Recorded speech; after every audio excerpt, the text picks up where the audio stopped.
pensais pas avoir refaire ce genre de vidéo, mais je vais m'y mettre.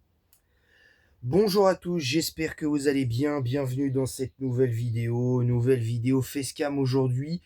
Alors le sujet qui était prévu de base, c'était Mathieu Strat 7ème génération, en tout cas qui se veut stratégique, mais je suis obligé de repousser encore une fois parce que malheureusement, euh, le match était déjà préparé, lui, mais je n'ai pas trouvé de titre à temps. Et en sachant que c'est à cette heure-ci que je fais mon match Strat 7ème génération, je ne pouvais clairement pas me permettre de faire cette vidéo-là. Un autre sujet que j'avais prévu en remplacement, c'était le débat un peu stérile, voire même hypocrite sur les échelles de puissance des personnages, que ce soit Marvel, DC Comics, dans les mangas animés et tout ça, qui est un débat qui est complètement idiot, pour pas dire autre chose. Bah là, je viens d'apprendre une grosse actualité football parce que encore une fois, vous vous rappelez de la vidéo que j'avais faite sur le ras-le-bol, de ma part, sur le ras-le-bol que j'avais mis pour l'hypocrisie des médias espagnols et français sur le cas Mbappé, que ça disait plus de choses sur Mbappé que sur le comportement d'Mbappé que sur le comportement de Lamine Yamal. Et encore une fois, on en a eu la preuve. On en a encore eu la preuve encore une fois. Lamine Yamal qui quitte ses partenaires, même si en soi je peux comprendre, au vu de la situation qui subit en Espagne, le racisme et tout. Il quitte ses partenaires en ne célébrant pas la victoire. Ça, je ne cautionne pas le geste, mais je peux le comprendre. Parce que même ses fans en Espagne à Yamal le critiquent. Et pour le coup, là, il y a un peu plus de critiques pour Lamine Yamal, même s'il y en a très peu. Mais curieusement, quand c'est Yamal qui se comporte comme ça, on lui dit à peine quelque chose. Mais quand c'est Mbappé qui revient de blessure, que le Real a besoin de lui pour marquer des buts, que c'est lui qui a été le joueur le plus dangereux du Real face au Mallorquin, ça, personne ne le voit, ça, en fait. Personne ne le voit. Et je discute avec d'autres gens, à part peut-être sur Instagram et d'autres personnes que je côtoie IRL au quotidien et qui comprennent ce que je veux dire. Alors, j'ai peut-être tort, attention, hein, cette vidéo n'a pas pour but de prétendre avoir raison ou que les médias ont tort. Ça n'a rien à voir. C'est pas ça du tout le message que je veux envoyer. La chose que je dénonce, c'est que les médias sportifs français et espagnols sont d'énormes hypocrites. Ce sont d'énormes hypocrites parce que quand Mbappé était en pleine forme avant sa blessure au genou, tout le monde lui déroulait le tapis rouge et tout le monde lui déroulait le tapis rouge et se demandait s'il n'était pas favori au Ballon d'Or au début de saison. Il a eu une blessure au genou. Vrai ou pas vrai? Il a eu une blessure. Il a eu du mal à jouer. Il a été absent. Le Real a gagné 5 fois de suite, certes. Mais pour moi, dans le jeu, c'était dégueulasse. Dans le jeu, c'était dégueulasse. Donc, faut peut-être revoir les matchs quand même. Regarder les matchs et analyser les mieux parce que je crois que certains ont besoin de lunettes. Je pense. Même si bon, dans ce marasme au Real Madrid, le seul qui sort du lot, c'est Vinicius, enfin, sur les 5 victoires de rang. Mais Mbappé revient, comme par hasard, le Real perd, et comme par hasard, encore une fois, qui c'est qu'on attaque? C'est Kylian Mbappé. Et voilà, encore une fois, je dis pas qu'il faut pas dire quand Mbappé n'est pas bon, mais je suis désolé, le match contre Majorque, Mbappé, ça a été le meilleur joueur de son équipe offensivement. Ça a été le meilleur joueur de son équipe sur le match contre Majorque. Bon, il a raté quelques occasions. Il a, il a raté quelques occasions, bien évidemment. Il a eu quelques face-à-face, il les a ratés, c'est vrai.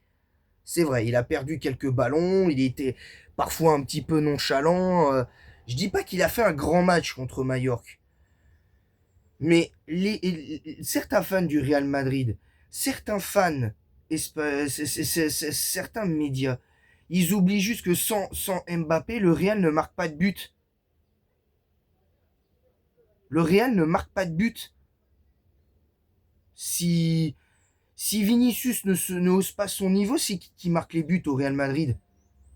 C'est qui les marque les buts au Real Madrid depuis le début de saison et depuis qu'il est au Real? C'est qui marque les buts? C'est Mbappé. Que ce soit sur penalty ou dans le jeu, c'est lui qui marque la plupart des buts. Tout le monde dit ouais, mais il faut qu'Mbappé s'adapte au Real Madrid, qui doit comprendre. Non, Mbappé, pour moi, il a compris ce qu'était le Real Madrid, même s'il fait pas toujours d'excellents matchs.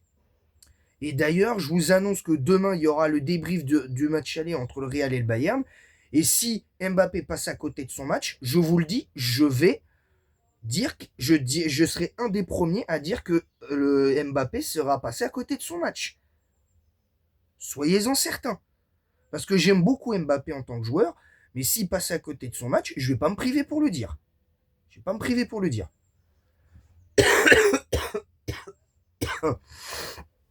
Donc, donc voilà.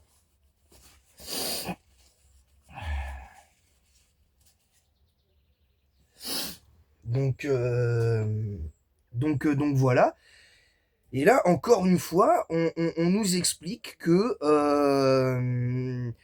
dans certains médias sportifs français et certains médias espagnols, qui pourtant sont pro-madrilènes, on nous explique qu'un joueur que je connaissais pas, que je connaissais ni d'Eve ni d'Adam, s'appelle Pitarch et qui soi-disant fait plus rêver les fans du Real que Mbappé.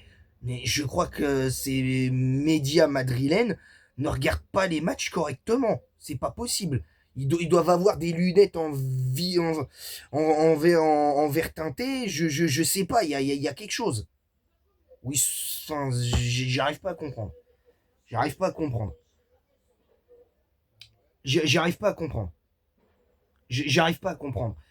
Et là, le problème qui se pose aujourd'hui n'est pas de dire Mbappé, il est revenu, le Real a perdu, c'est de sa faute. Non. Il est vrai que pour moi, il a une part de responsabilité dans cette défaite face à Mallorca, parce qu'il n'a pas été capable de hausser son niveau de jeu au moment où le Real avait le plus besoin de lui. Mais le problème, c'est que la défaite du Real Madrid est due à une faillite collective. Quand il était à Monaco et que Monaco perdait des matchs, même notamment la double défaite face à la Juve en 2017 quand il fait demi-finale de Ligue des Champions, même là ça tapait sur Mbappé. Même là ça tapait sur Mbappé en disant ouais il a marqué au match aller. Il a marqué au match aller contre Gianluigi Buffon. Mais c'est tout ce qu'on retient. Parce que c'est lui le responsable de la défaite. Alors que la défaite de Monaco, l'élimination de Monaco en demi-finale de Ligue des Champions en 2017, c'était une faillite collective. C'était une faillite, c'était une faillite collective.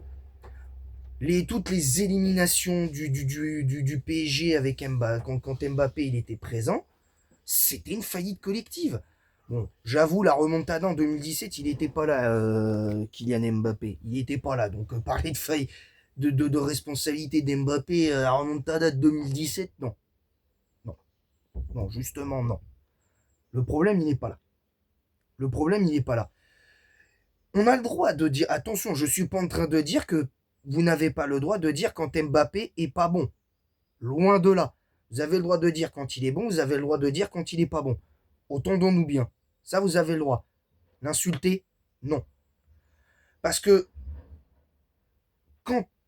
même quand en équipe de France on perd, qui c'est qui est pointé du doigt plus que les autres? C'est Mbappé.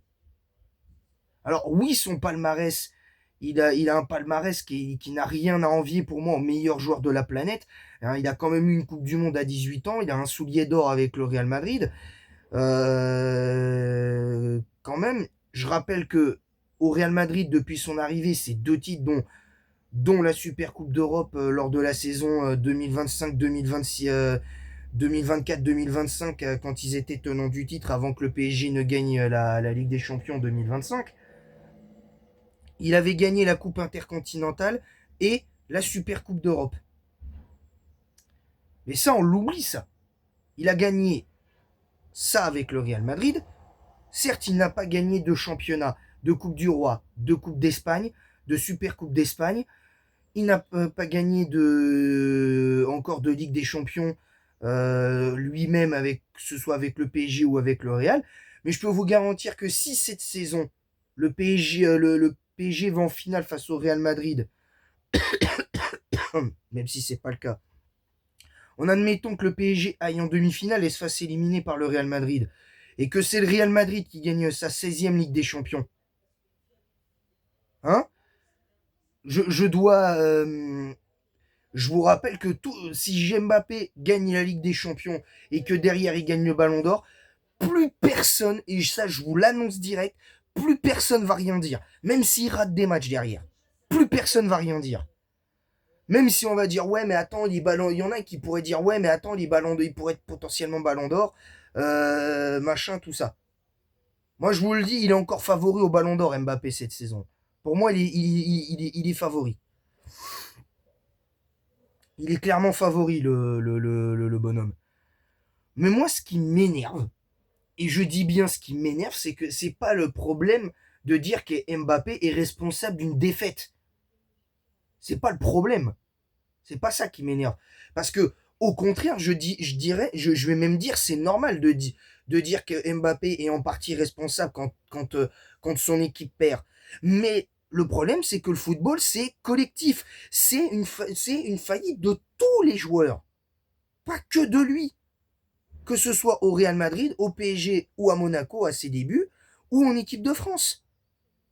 Enfin, je comprends pas en fait. C'est, ça, je n'arrive pas à comprendre. La dernière fois, quand j'ai fait la vidéo ras-le-bol de l'hypocrisie des médias espagnols et français par rapport au comportement, fait que ça dénonçait le mauvais comportement d'Mbappé ou je ne sais quoi, qu'est-ce. Soi-disant, il y a des vidéos qui sont ressorties de l'ego soi-disant surdimensionné d'Mbappé, mais heureusement qu'il a un ego surdimensionné en fait. Vous avez pas compris ou quoi? Les gens qui critiquent le fait que les joueurs aient de l'ego, mais vous avez pas compris que c'est normal pour un joueur d'avoir de l'ego? Pour un joueur de football, pour un basketteur, pour un handballeur ou même un judoka?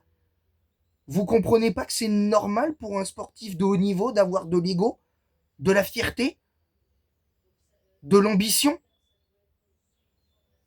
Autant en Espagne ou dans les autres pays européens, quand un joueur affiche ses ambitions, les gens trouvent ça normal. Mais en France, dès qu'un joueur affiche ses ambitions, dit c'est moi le meilleur sur le terrain, c'est moi le meilleur joueur du monde, c'est machin, je suis plus fort que qu'un tel ou un tel.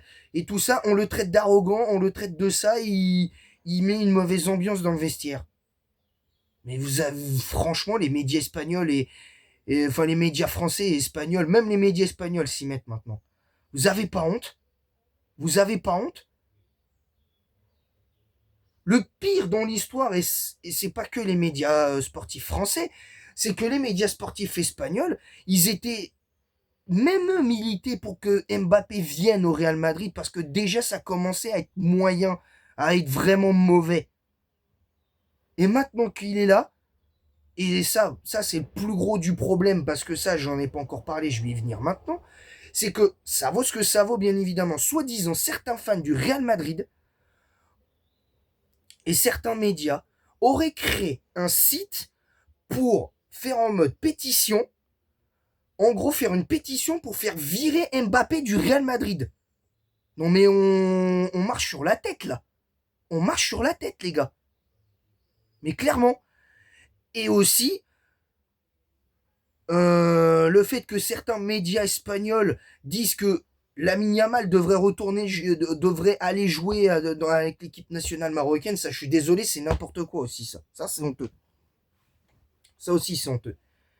Mais quand c'est Mbappé qui fait qui a eu soi-disant un mauvais comportement en tant que capitaine des Bleus quand il est parti à Stockholm, on en a fait tout un pataquès. Mais quand c'est Lamine Yamal qui s'était mal comporté, qu'on l'avait vu, drapeau espagnol autour du cou, médaille d'argent à la main de la Ligue des Nations, et qui partait au vestiaire sans célébrer, et une dernière, faire une haie d'honneur aux Portugais, personne n'a rien dit. Là, je dis pas qu'il s'est mal comporté, c'est pas ça que je suis en train de dire. Mais quand c'est lui qui, après le but de la victoire, ne célèbre pas le but de la victoire du FC Barcelone, qui va directement au vestiaire et ne célèbre pas sur le terrain la victoire avec ses coéquipiers du FC Barcelone. Là, on dit rien. Mais c'est parce que c'est Mbappé, on a envie de lui casser du sucre sur le dos. Là, ça m'énerve. Là, ça m'énerve. Je vous le dis, ça m'énerve. Voilà, je le dis. Parce que effectivement, vous avez le droit de dire quand il est bon, vous avez le droit de dire quand il est pas bon, c'est normal. Mais ce qui se passe en dehors du terrain et de son comportement, vous n'avez pas à moufter. Vous n'avez pas à moufter. C'est tout. Même moi, j'ai pas à moufter sur son comportement hors terrain. Même moi, j'ai pas à moufter. On n'a rien droit de dire à Mbappé en dehors du terrain. En dehors du terrain, il est intouchable. En dehors, vraiment en dehors du terrain. Sur le terrain, on peut éventuellement le critiquer s'il joue pas bien ou qu'il joue bien. Mais en dehors du terrain, on n'a rien à dire. On n'a rien à lui dire. Sauf si c'est vraiment un truc hyper grave. Comme l'espèce de pseudo-affaire de... je vais pas dire la suite, mais de ce de quoi il était accusé à Stockholm. Et c'est bon au bout d'un moment. C'est bon. Lâchez-lui la grappe un petit peu à Mbappé. Lâchez-lui la grappe. Sérieusement, vous avez pas honte, les soi-disant fans du Real Madrid. Arrêtez de dire que c'est Mbappé le problème du Real Madrid. Moi, je vous le dis je l'ai dit même avant que le Real réussisse à recruter Mbappé, je vous l'ai toujours dit. Mbappé, dans certains débriefs du Real que j'ai fait, le problème du Real Madrid, je l'ai déjà dit et je le répéterai jusqu'à ce que ça rentre dans votre tête, le vrai problème du Real Madrid, c'est Florentino Pérez. C'est Florentino Pérez le problème du Real Madrid. Et indirectement, Vinicius est aussi un problème pour le Real Madrid. Parce que Vinicius ne supporte pas le fait qu'Mbappé soit meilleur que lui au Real Madrid. Et inversement. Alors je pense que ils doivent quand même se respecter en un sens, dans le sens où l'un est champion du monde, l'autre pas. Ils doivent quand même savoir que chacun a ses propres qualités. Ils doivent se respecter là-dessus. Mais ils n'arrivent pas à jouer parce que le Real Madrid de Florentino Pérez prend des décisions totalement incompréhensibles, ne donne pas les pleins pouvoirs à son coach, ne laisse pas faire les coachs, ne laisse pas faire ce que veulent les coachs. C'est tout. Chose que au début, ça arrivait au Paris Saint-Germain. Au début, au Paris Saint-Germain, les coachs n'arrivaient à rien et c'était le Real Madrid qui bossait bien sur ce point-là avec les coachs. Les coachs, ils pouvaient faire ce qu'ils voulaient. Maintenant, c'est l'inverse. C'est le PSG qui bosse bien avec ses coachs et maintenant, c'est le Real qui est nul avec ses coachs. Voilà la réalité. Mais pourquoi? Parce que Florentino Pérez a décidé que les coachs, maintenant, avaient juste à fermer leur bouche, en fait. Voilà la réalité. C'est tout. C'est tout. Donc c'est bon au bout d'un moment. C'est bon. Et pour Mbappé, je suis conscient qu'il n'a pas fait un grand match non plus contre Mallorca. Il n'a pas fait un grand match. Mais si vous analysez là tous les fans du Real Madrid là qui font des débriefs là. Oui, je m'adresse à vous. Si vous regardez le match là, que ce soit les fans du Real Madrid en Espagne ou en France là, qui font les youtubeurs foot madrilènes là, analysez mieux le match et regardez qui c'est qui a été le plus dangereux offensivement côté Real Madrid. Quel joueur a créé le plus d'occasions pour le Real Madrid? C'est Mbappé. Au bout d'un moment, moi ça me frustre de voir ça. Je dis pas qu'il fait... Je dis pas qu'il faut pas dire qu'il a pas fait un grand match. Et il a pas fait un grand match non plus. Mais il a pas été mauvais. Pour moi, il a fait un bon match. Pour son retour, il a pas été décisif, oui. Mais c'est qui a créé les occasions? Qui crée le danger dans la surface adverse? C'est Mbappé. Il y a que lui qui sait le faire, ça, visiblement, au Real Madrid. C'est tout. Si les joueurs du Real Madrid étaient un peu plus collectifs, ça marcherait mieux, c'est vrai. Mais les joueurs du Real Madrid devraient se mettre au niveau d'Mbappé. C'est tout. C'est pas Mbappé qui doit se mettre au niveau de... C'est pas Mbappé qui doit s'adapter au niveau de ses coéquipiers. C'est les autres joueurs du Real Madrid qui doivent s'adapter au niveau d'Mbappé. Et même limite les deux meilleurs joueurs du Real Madrid sur le match contre Mallorca, c'est Tchouaméni et Mbappé. Voilà, c'est tout. Faut le dire. Faut le dire. J'en ai marre en fait d'entendre ça. J'en ai marre. Mais bon. Après, entendons-nous bien. Vous avez le droit de dire quand il est bon et vous avez le droit de dire quand il est pas bon. Mais que quand c'est sur le terrain. Donc arrêtez de vouloir tout lui mettre sur le dos, que genre que c'est soi-disant un dictateur, que c'est lui qui impose ses choix au coach, au coach Arbeloa, que c'est qu'il impose ses choix à Florentino Pérez. Déjà, vous avez aucune preuve de ça. Que c'est Mbappé qui fait la loi en équipe de France, vous avez aucune preuve de ça. Deschamps, il se laisse pas faire en équipe de France. Il s'est jamais laissé faire par quel que soit le joueur. Donc arrêtez de dire qu'Mbappé il impose ses choix en équipe de France. Arrêtez de dire ça. Vraiment, arrêtez de dire ça. Et surtout, arrêtez de dire que c'est lui qui faisait la loi que soi-disant il avait commencé à faire sa loi à Monaco, qu'il a fait sa diva au PSG pendant 7 ans. Arrêtez. Arrêtez s'il vous plaît. Alors oui, il a fait un jeu de je t'aime moi non plus. Pour un coup, il disait je vais partir, un coup finalement je dis je reste. Mais je rappelle que à la Coupe du Monde 2022, déjà en 2022, il devait partir du PSG. Et qui c'est qui l'a forcé à rester? C'est le Paris Saint-Germain. C'était Nasser, parce que Nasser à l'époque il bossait n'importe comment. Il bossait n'importe comment. Et n'empêche que au final, il est resté. Et voilà ce que ça a donné derrière. Voilà ce que ça a donné derrière. Au bout d'un moment. Donc moi j'en ai marre de cette hypocrisie, va falloir que ça s'arrête. Autour d'Mbappé et ceux qui dénoncent soi-disant son mauvais comportement. Quand c'est Lamine Yamal qui se comporte pas bien sur le terrain et qui part au vestiaire sans rester avec ses coéquipiers pour célébrer la victoire face à l'Atlético en championnat, personne lui dit rien. Quand il fait pas la haie d'honneur en Ligue des Nations, qui part au vestiaire directement, sa médaille à la main, sa médaille d'argent à la main avec le drapeau de l'Espagne et tout ça, et qui serre pas la main de Cristiano Ronaldo, qui refuse. Ça, on lui dit rien à Lamine Yamal. On lui dit rien. Alors pourquoi on casserait du sucre sur le dos à Mbappé qu'à Mbappé et pas à Yamal quand il est pas bon? Eh, faut doser un petit peu, les gars. Sur ça, faut doser, les gars. Je vous le dis, faut doser. Faut doser. Parce que faut dire quand il est bon, faut dire quand il est pas bon, Mbappé, mais il y a d'autres joueurs qui sont pas exempts de tout reproche sur la défaite face au Real Madrid. Parce que la rentrée de Vinicius, elle est ignoble. La rentrée enfin, les joueurs qui sont rentrés ont été mauvais. Bref, ça ne va pas. C'est tout. C'est aussi simple que ça. Donc voilà, c'est tout pour cette vidéo. J'espère qu'elle vous aura plu. N'hésitez pas à vous abonner en masse, à activer la cloche, à bombarder la barre de like sur cette vidéo et à partager le lien de ma chaîne YouTube sur tous vos réseaux sociaux. N'hésitez pas à mettre également un pouce bleu et un commentaire pour le référencement de cette vidéo en disant ce que vous avez aimé, pas aimé de cette vidéo. Bien évidemment. En quoi vous êtes d'accord, pas d'accord. Avec respect et sans insulte, parce que si je vois des insultes, vous serez ban. Hein.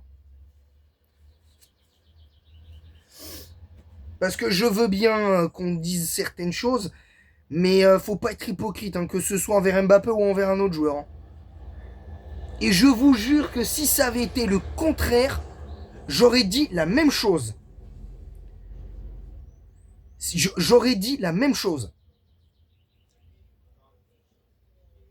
Donc, euh, donc voilà, c'est bon au bout d'un moment. Je trouve ça dommage. Moi, je trouve ça dommage. Voilà, donc c'est tout pour cette vidéo. J'espère qu'elle vous aura plu. Je vous retrouve du coup, la review de Code Lyoko demain est annulée. J'avais oublié de le dire. La review de Code Lyoko épisode 17 et 18 de la saison 2 est annulée. Purement et simplement, c'est annulé. Demain à 17h par contre, il y aura un live découverte de Pokémon Champions.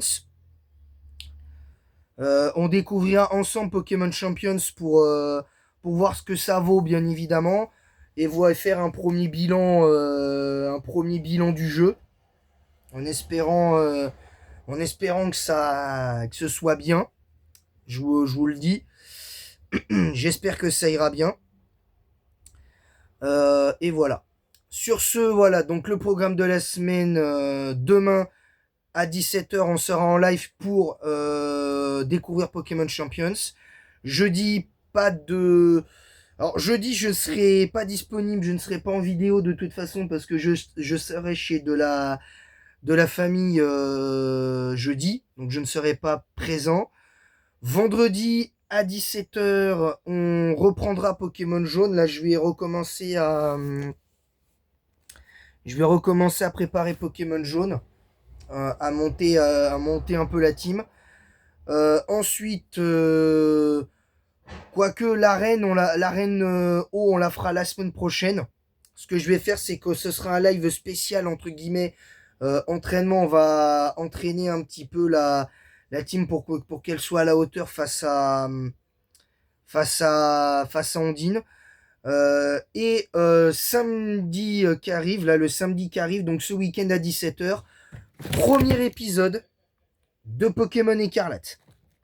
Voilà. Premier épisode de Pokémon Écarlate en Nuzlocke samedi à 17h, avec le deuxième épisode à 17h également dimanche. Voilà, sur ce, je vous laisse et en attendant la prochaine, je vous dis à bientôt les fans de foot. À bientôt.